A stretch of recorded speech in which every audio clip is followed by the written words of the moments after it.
Petrol diesel కొరత లేదు అని చెప్తోంది కేంద్రం. పరిస్థితి మాత్రం అందుకు విరుద్ధంగా కనిపిస్తోంది. కొన్ని ప్రాంతాల్లో తీవ్రమైన కొరత కనిపిస్తోంది. ప్రధానంగా ఏపీలోని పలు ప్రాంతాల్లో పెట్రోల్ డీజిల్ కొరతతో జనం ఇబ్బందులు ఎదుర్కొంటున్నారు.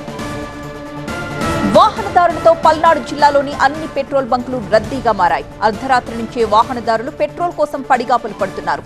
అచ్చంపేట, క్రోసూరులో అయితే బంకులు పూర్తిగా బంద్ అయిపోయాయి. ఆయిల్ కొరతతో వ్యవసాయ పనులు సైతం నిలిచిపోయాయి. అనంతపురంలోనూ ఇదే పరిస్థితి కనిపిస్తోంది. ఆయిల్ కొరతతో చాలా చోట్ల నో స్టాక్ బోర్డ్స్ కనిపిస్తున్నాయి. వాహనాల్లో పెట్రోల్ లేక కొంతమంది అయిపోతుందేమో అన్న భయంతో మరికొంతమంది బంకులకు రావడంతో భారీగా క్యూ లైన్స్ కనిపిస్తున్నాయి. కోనసీమ జిల్లా కొత్తపేటలో పెట్రోల్ డీజిల్ కోసం జనం రోడ్డెక్కారు.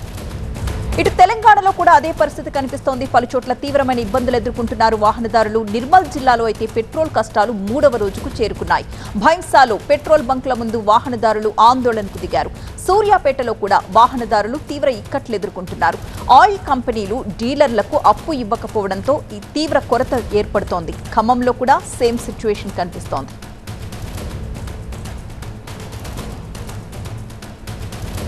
అయితే పెట్రో కొరతపై ఏపీ మంత్రి నాదెండ్ల మనోహర్ కీలక వ్యాఖ్యలు చేశారు. పెట్రో కొరత ఉందంటూ సోషల్ మీడియాలో అనవసర ప్రచారం చేస్తున్నారని అధికారులతో నిర్వహించిన వీడియో కాన్ఫరెన్స్ లో మంత్రి మండిపడ్డారు. సరఫరాలో చిన్నపాటి లోపాలు మాత్రమే ఉన్నాయన్న మంత్రి కొన్ని బంకుల యజమానులు కృత్రిమ కొరతను సృష్టిస్తున్నారంటూ ఆరోపించారు. ఆ ఆందోళనతోనే వినియోగదారులు పెట్రోల్, డీజిల్ కొనుగోలు చేస్తున్నారన్నారు నాదెండ్ల. డబ్బాలు, డ్రమ్ముల్లో పెట్రోల్ కొనుగోలు చేసే బంకు వారు అమ్మొద్దని చెప్పారన్నారు మంత్రి. అవసరమైన ప్రాంతాల్లో ఫ్లైయింగ్ మొబైల్ స్క్వాడ్స్ ఏర్పాటు చేయాలని పోలీసులకు సూచించారు. కీలకమైన సమయంలో మిస్కమ్యూనికేషన్ వద్దని హితవు పలికారు. మా ప్రతినిధి శ్రీధర్ సిద్ధంగా ఉన్నారు లైవ్ లో. శ్రీధర్, ఈ రోజు అధికారులతో సీఎం చంద్రబాబు సమీక్షా సమావేశం అనంతరం ఏదైనా పరిస్థితులు మారాయా? ఏపీ, ఆంధ్రప్రదేశ్ వ్యాప్తంగా ఉన్న బంకుల్లో 10% బంకులు క్లోజ్ అయిపోయేగా మిగతా బంకుల్లో నో స్టాక్ బోర్డ్స్ అని కనిపిస్తున్నాయి. తాజా సిచ్యువేషన్ ఏంటి? చూసుకోవచ్చు, రాష్ట్ర వ్యాప్తంగా ఉన్నటువంటి దాదాపు 4500 బంకుల్లో ఇప్పటికే సగం బంకులు నో స్టాక్ బోర్డులు ఏర్పాటు చేశారు. అదేవిధంగా ఉమ్మడి కృష్ణా జిల్లా కూడా చూసుకుంటే దాదాపు 450 నుండి 500 బంకులు ఉన్నాయి. అన్ని బంకుల్లో కూడా దాదాపు సగం బంకులు నో స్టాక్ బోర్డులు పెట్టగా మిగతా కొన్ని బంకుల్లో కేవలం డీజిల్ మాత్రం దొరకడం లేదు, కేవలం పెట్రోల్ మాత్రమే దొరుకుతుందని కూడా బోర్డులు పెట్టిన పరిస్థితులు ఉన్నాయి. పరిస్థితి మరీ తీవ్రంగా విషమించడంతో అంటే నిన్న కొన్ని బంకులు మాత్రమే నో స్టాకులు బోర్డు పెట్టాడు. ఈరోజు దాదాపు సగం బంకులు నో స్టాక్ బోర్డులు పెట్టడంతో ఇటు మంత్రి నాదెండ్ల మనోహర్ కూడా రంగంలోకి దిగిన పరిస్థితులు నెలకొన్నాయి. అదేవిధంగా చూసుకుంటే మాత్రం నాదెండ్ల మనోహర్ కూడా జిల్లాలో ఉన్నటువంటి అన్ని కలెక్టరేట్ అంటే జాయింట్ కలెక్టర్లతో పాటు సివిల్ సప్లై అధికారులు, అదేవిధంగా మొత్తం కూడా అంటే కంపెనీ యాజమాన్యాలతో ప్రతినిధులతో కూడా ఒక వీడియో కాన్ఫరెన్స్ నిర్వహించారు. ఎట్టి పరిస్థితుల్లో కూడా రేపు ఉదయం 6 గంటలకల్లా అన్ని బంకులకు కూడా డీజిల్ కానీ పెట్రోల్ కానీ సప్లై చేయాలని మాత్రం ఆదేశాలు జారీ చేశారు. కానీ కంపెనీ ప్రతినిధులు మాత్రం ఒక 2 రోజుల సమయం కోరారు. 2 రోజుల్లో అన్ని బంకులు కూడా డీజిల్ ఇటు పెట్రోల్ సప్లై చేస్తాము, కానీ కొన్ని బంకులు చూసుకుంటే మాత్రం ఇటు బ్లాక్ దందా చేస్తున్నాయి, వాటిని కూడా అరికట్టాలని మాత్రం మంత్రి దృష్టికి తీసుకెళ్లిన పరిస్థితులు నెలకొన్నాయి. అదేవిధంగా ఇటు బంకు యాజమాన్యాలు తీసుకెళ్లినటువంటి సూచనలు కూడా మంత్రి మాత్రం ప్రోత్సహించారు. అదేవిధంగా ఇటు బంకులు ఎక్కడా కూడా బ్లాక్ మార్కెట్ నడిపిస్తే మాత్రం కఠినమైన చర్యలు తీసుకుంటాము, వారిపైన ఎట్టి పరిస్థితుల్లో కూడా ఉపేక్షించేది లేదని మాత్రం మంత్రి కూడా అన్నట్లు తెలుస్తుంది. అదేవిధంగా 2-3 రోజుల్లో ఇటు కంపెనీ ప్రతినిధులు డీజిల్, పెట్రోల్ సప్లై చేస్తామని మాత్రం ఇటు డీజిల్ కానీ పెట్రోల్ కానీ దొరుకుతుందో లేదో అన్న భయంతో మాత్రం ఇటు వాహనదారులు దాదాపు 2-3 కిలోమీటర్ల మేర బారులు తీరిన పరిస్థితులు నెలకొంది. ఇటు ఆంధ్రప్రదేశ్ రాష్ట్ర వ్యాప్తంగా ఉన్నటువంటి అన్ని బంకుల దగ్గర కూడా ఇదే పరిస్థితులు నెలకొన్నాయి. మొత్తం కూడా చూసుకుంటే మాత్రం తెల్లవారుజాము నుంచి కూడా దాదాపు 2-3 నుంచి కిలోమీటర్ల మేర ఇటు వాహనదారులు బారులు తీరారు. ముఖ్యంగా డీజిల్ కొరత చాలా స్పష్టంగా కనిపిస్తుంది.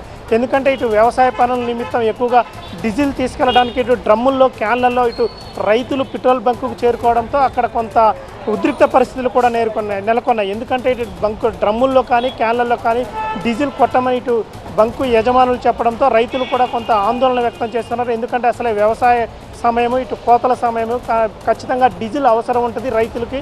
డీజిల్ లేని కారణంగా ఇటు పొలాల్లోనే ట్రాక్టర్లు కానీ హార్వెస్టర్లు కానీ నిలిచిపోయిన పరిస్థితులు ఉన్నాయి. ఖచ్చితంగా మాకు డీజిల్ కావాలని కూడా కొంత వారికి చెప్పడంతో కొంత ఉద్రిక్త పరిస్థితులు నెలకొన్నాయి. పోలీసులు కూడా కొన్ని బంకుల దగ్గర పోలీసులు రంగప్రవేశం చేసి పోలీసుల ఆధ్వర్యంలో పెట్రోల్ కానీ డీజిల్ కానీ కొట్టే పరిస్థితులు ఉన్నాయి. ఇటు ఉమ్మడి కృష్ణా జిల్లా వ్యాప్తంగా కూడా దాదాపు ఉదయం నుంచి కూడా అదే పరిస్థితి నెలకొంది. దాదాపు ఉమ్మడి కృష్ణా జిల్లా వ్యాప్తంగా ఉన్నటువంటి 450 బంకుల్లో కూడా దాదాపు సగం బంకులు అటు నో స్టాక్ బోర్డులు పెట్టారు. ఈరోజు ఈ విజయవాడలో చూసుకుంటే ఈరోజు ఉదయం కొన్ని బంకుల్లో నో స్టాక్ బోర్డులు పెట్టగా దాదాపు సాయంత్రం వరకు చూసుకుంటే మాత్రం దాదాపు సగం పైగానే నో స్టాక్ బోర్డులు పెట్టిన పరిస్థితులు నెలకొన్నాయి. చూసుకోవచ్చు విజువల్స్లో కూడా మనం చూస్తున్నాము. మొత్తం కూడా పెట్రోల్కి మాత్రం బారులు తీరిన పరిస్థితి నెలకొంది. ఇక్కడ డీజిల్ వైపు చూసుకుంటే మాత్రం మొత్తం కూడా ఖాళీ ఉన్న పరిస్థితి నెలకొంది. ఎందుకంటే ఇక్కడ ఈ బంకులో చూసుకుంటే డీజిల్ అనేది ఉదయం నుంచి కూడా డీజిల్ లేదు, కేవలం పెట్రోల్ మాత్రమే ఉన్నదని బంకు ఇటు యాజమానులు కూడా చెప్తున్న పరిస్థితి నెలకొంది. డీజిల్ మాత్రం దాదాపు ఉదయం నుంచే డీజిల్ లేదని కూడా అంటున్నారు. ఒకసారి బంకు యజమానితో మాట్లాడదాం. అన్న పరిస్థితి ఏందన్నా? అన్న చూసుకోవచ్చు ఇది పరిస్థితి. అన్ని బంకుల్లో చూసుకుంటే మాత్రం పరిస్థితి చాలా తీవ్రంగా ఉండడంతో మంత్రి కూడా రంగంలోకి దిగారు. రేపు ఉదయం కల్లా ఎట్టి పరిస్థితుల్లో కూడా ఇటు బంకులకి పెట్రోల్ డీజిల్ సప్లై చేయాలని, కానీ 2 రోజులు మాత్రం కంపెనీ ప్రతినిధులు సమయం కోరినట్లు తెలుస్తుంది. Right, thank you Sridhar. ఇక జనగణనలో అత్యంత కీలకమైన సెల్ఫ్ ఎన్యూమిరేషన్ కార్యక్రమం ప్రారంభమైంది. మే 10 వరకు ప్రజలు తమంతట తాముగా పోర్టల్లో నమోదు చేసుకునే అవకాశం కల్పించారు. అయితే బీసీ కాలం లేకపోవడంపై ఆ వర్గాలు ఆందోళన వ్యక్తం చేస్తున్నాయి. తమ సంఖ్యని కూడా కేంద్రం తేల్చాలని డిమాండ్ చేస్తున్నాయి. మరోవైపు ప్రభుత్వం మాత్రం ఎన్యూమరేటర్లకి ప్రతి ఒక్కరూ సహకరించాలని కోరుతోంది. తెలంగాణ ఏర్పడిన తర్వాత తొలి జనగణన ఇది. అది కూడా డిజిటల్ పద్ధతిలో కొనసాగడం చారిత్రాత్మక ప్రక్రియ అంటున్నారు అధికారులు. అయితే బీసీల కోసం 34 కాలంని చేర్చాలంటున్నారు కాంగ్రెస్ నేతలు. బీసీల కులగణనలో తమ ప్రభుత్వం కేంద్రానికి రోల్ మోడల్గా నిలిచిందన్నారు ప్రభుత్వ విప్ ఆది శ్రీనివాస్.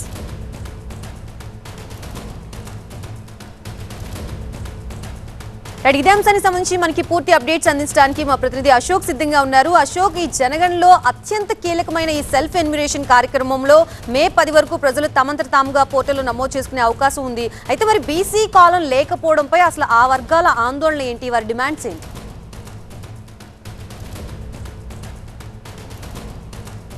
బీసీ అనే కాన్సెప్ట్తో కాంగ్రెస్ పార్టీ ముందుకెళ్తుంది. దీనికి సంబంధించి ఎన్నడూ లేని విధంగా తెలంగాణలోనే ఇప్పటికే కులగణన కూడా కంప్లీట్ చేసింది. అయితే ఇప్పుడు కేంద్ర ప్రభుత్వం తీసుకున్నటువంటి నిర్ణయం ప్రకారం జనగణన మొదలైంది. ఇప్పటికే ఆ ప్రక్రియ కూడా స్టార్ట్ అయిన నేపథ్యం మనం చూస్తున్నాం. సో ఇందులో 33 కాలమ్స్ ఉన్నాయి మొత్తం కూడా. సో ఈ 33 కాలమ్స్లో కులానికి సంబంధించిన దానిపైన కేవలం ఎస్టీ ఎస్సీ అనే సంబంధించినటువంటి కులానికే ఉంది, కానీ బీసీ అనే కాలం లేకుండా ఈ కులగణన చేస్తున్నారు. ఖచ్చితంగా బీసీ అనే కాన్సెప్ట్ కూడా ఉండాలి. బీసీల సంఖ్య ఏంటి అనేది కూడా పూర్తిగా క్లారిటీ ఇవ్వాల్సిన అవసరం ఉందంటూ కూడా అటు దేశవ్యాప్తంగా చర్చకు తెరలేపింది కాంగ్రెస్ పార్టీ. ఇందులో భాగంగా తెలంగాణకు సంబంధించినటువంటి నేతలు ఇప్పటికే దీని గురించి మాట్లాడడం జరిగింది. ఏదైతే ఆ కులగణనకి సంబంధించినటువంటి సహకరిస్తూనే ఖచ్చితంగా బీసీ అనే కాన్సెప్ట్, బీసీలకు సంబంధించినటువంటి నెంబర్స్ ఎంత ఉన్నాయని కూడా చెప్పాలని కూడా ఇప్పటికే చెప్తున్న పరిస్థితి మనకు కనిపిస్తుంది. దీనికి సంబంధించి మనతో మాట్లాడడానికి విహెచ్ ఉన్నారు, ఆయనతో మాట్లాడదాం. చెప్పండి, ఈ జనగణనకు సంబంధించిన దానిపైన బీసీ అనే కాన్సెప్ట్ లేకపోవడం పైన మీ పార్టీ క్వశ్చన్ చేస్తుంది. సో ఏమంటారు దానికి సంబంధించి? చెప్పేదే కాదు, నేను రాహుల్ గాంధీ గారికి చెప్పా, జనంలో కూడా చెప్తున్నా. మొన్ననే మా దగ్గర జరిగింది. రాహుల్ గాంధీ గారు కన్యాకుమారి నుంచి కశ్మీర్ తరఫు జితనా హిస్సేదారు వచ్చి భాగీదారు అన్నాడు. ఇవాళ ఆయన ఏమంటుండు, ఎంత జనాభా ఉంటుందో అంత వాళ్ళకు న్యాయం జరగాలంటున్నారు. రాహుల్ గాంధీ కాన్సెప్ట్ చాలా క్లియర్గా ఉంది. ఇక్కడ మన రాష్ట్రంలో మన ముఖ్యమంత్రి గారు కులగణన చేశాడు, 150 కోట్లు ఖర్చు పెట్టాడు. దాని తర్వాత అసెంబ్లీలో బిల్లు పాస్ అయింది. ఆర్డినెన్స్ తీస్తే ఆర్డినెన్స్ ఇది కోల్డ్ స్టోరేజ్లో వేస్తే ఢిల్లీ కూడా వచ్చి ధర్నా చేశారు. ఇవాళ ఆ కమిషనర్ గారు ఎవరైతే ఎలక్షన్ కమిషన్ జనాభా లెక్కలు తీస్తున్నారో అందులో మాది కాలమే లేదు, లేకుంటే మాకు న్యాయం జరుగుతుందా చెప్పండి. 56% వచ్చింది మాది. దానివల్లనే లోకల్ జరిగినటువంటి సర్పంచ్ ఎలక్షన్లు కానీ వైస్ చైర్మన్ ఎలక్షన్లో మేము అందరం ఎక్కువ సంఖ్యలో గెలిచాము. ఇది మాకు అన్యాయం జరుగుతుంది. ఎందుకంటే ఈ లెక్క చూసి మళ్ళీ ఆయన చేస్తాడని ఇండ్ల లెక్క చూస్తే ఎవరికి లాభం రా బాబు? ఇండ్ల లెక్క బరాబర్గా రాహుల్ గాంధీకి చెప్పాను నేను, తప్పనిసరిగా మీరు మొట్టమొదటి రాష్ట్రం యావత్ భారతదేశంలో కులగణన చేసింది కేవలం తెలంగాణను, దానికి మీరు అడ్రస్ చేయాలని నేను గతంలో సోనియా గాంధీ గారిని వరంగల్లో పిలిచి బడుగు బలహీన వర్గాలు వెళ్తే 4-5 లక్షల మంది వచ్చారు. మీకు కూడా రావాలని చెప్పాను. కనుక తప్పనిసరిగా ఈ జనగణనలో కులగణన కూడా జరగాలి.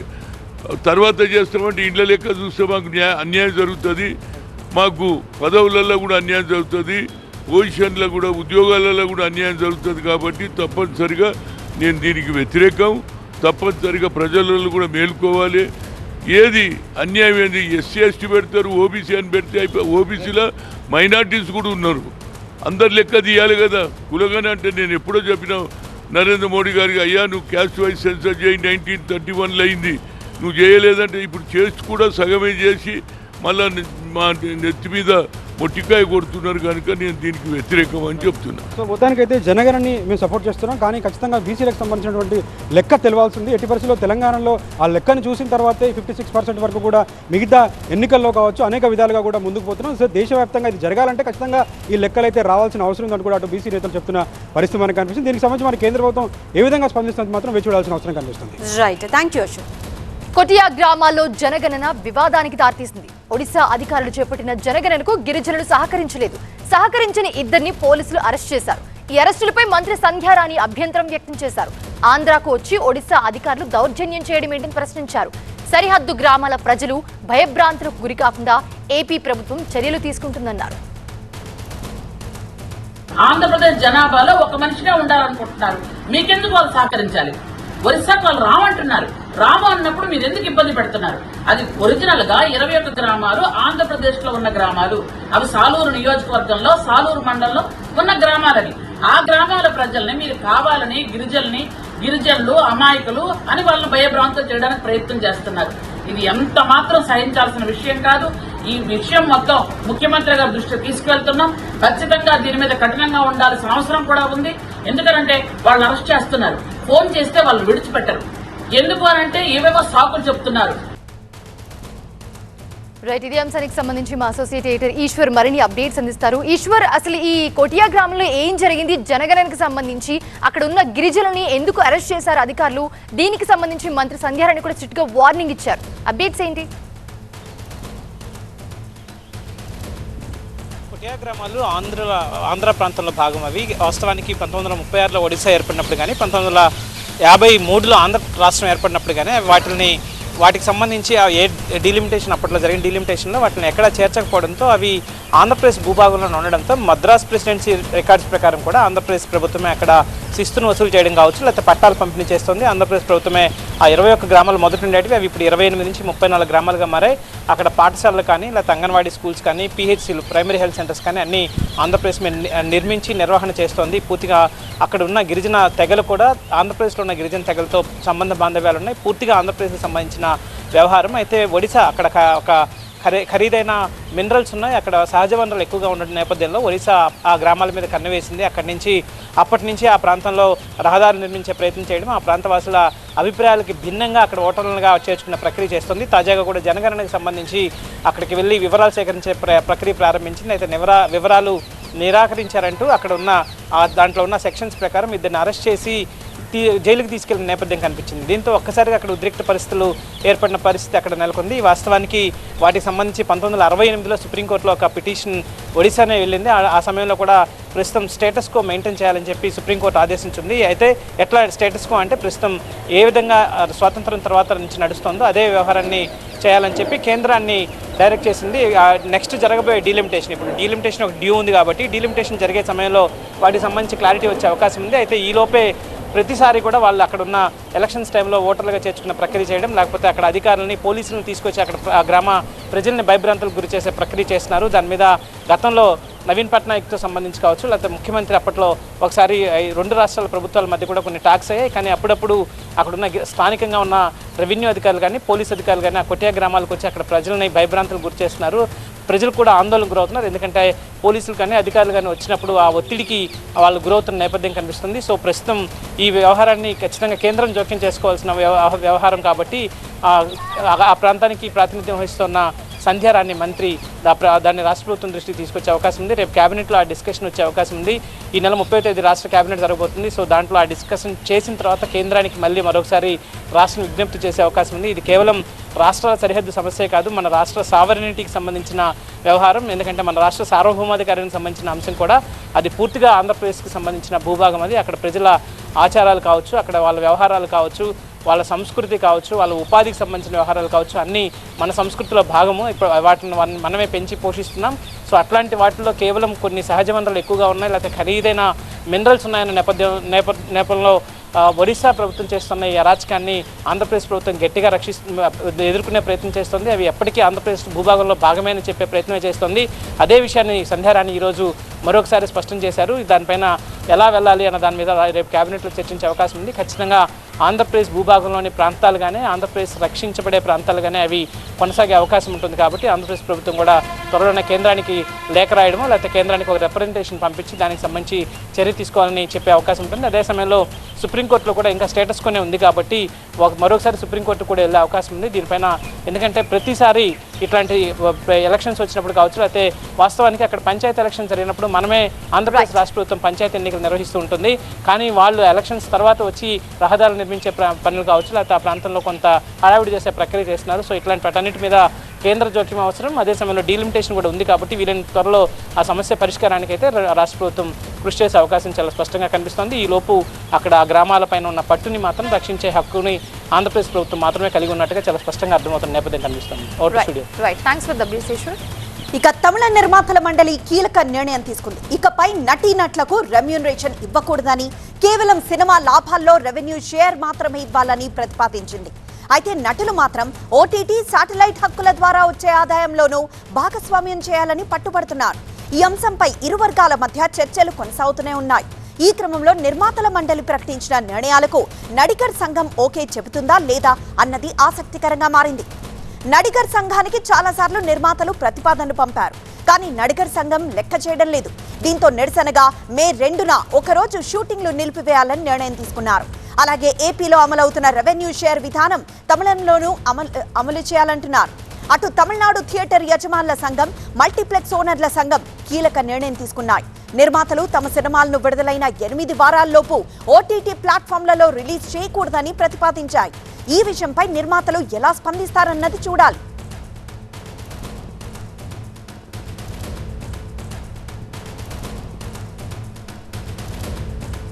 మరింత సమాచారం మా ప్రతినిధి రాజు అందిస్తారు. రాజు, ఒకవైపు నటీనటుల డిమాండ్లు, మరోవైపు నిర్మాతల నిరసనలు. అండ్ మే 2వ తారీఖున ఏకంగా షూటింగ్లు బంద్ అంటూ స్వయంగా నిర్మాతలు ప్రకటించారు. సో ఇప్పటికైనా నడిగర్ సంఘం ఏమన్నా రియాక్ట్ అవుతుందా? చర్చలకు ముందుకొస్తుందా?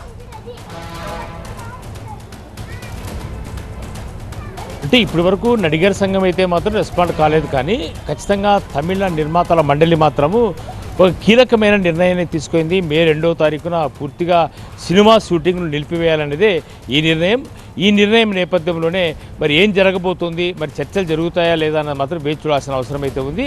అయితే చాలా ఈ ప్రతిపాదనలు ఎప్పటి నుంచో ఉన్నాయి. తమిళ సినిమా రంగంలో అంటే నిర్మాణ వ్యయం పెరిగిపోవడము, పారితోషికం అంతకంతకు పెరిగిపోవడంతోనే నిర్మాతలు నష్టాలను చవిచూస్తున్నటువంటి నేపథ్యంలోనే నిర్మాతల మండలి నడిగర్ సంఘం ముందు అనేక ప్రతిపాదనలు పెట్టింది. ఈ ప్రతిపాదనలపై ఎప్పటి నుంచో చర్చ నడుస్తుంది.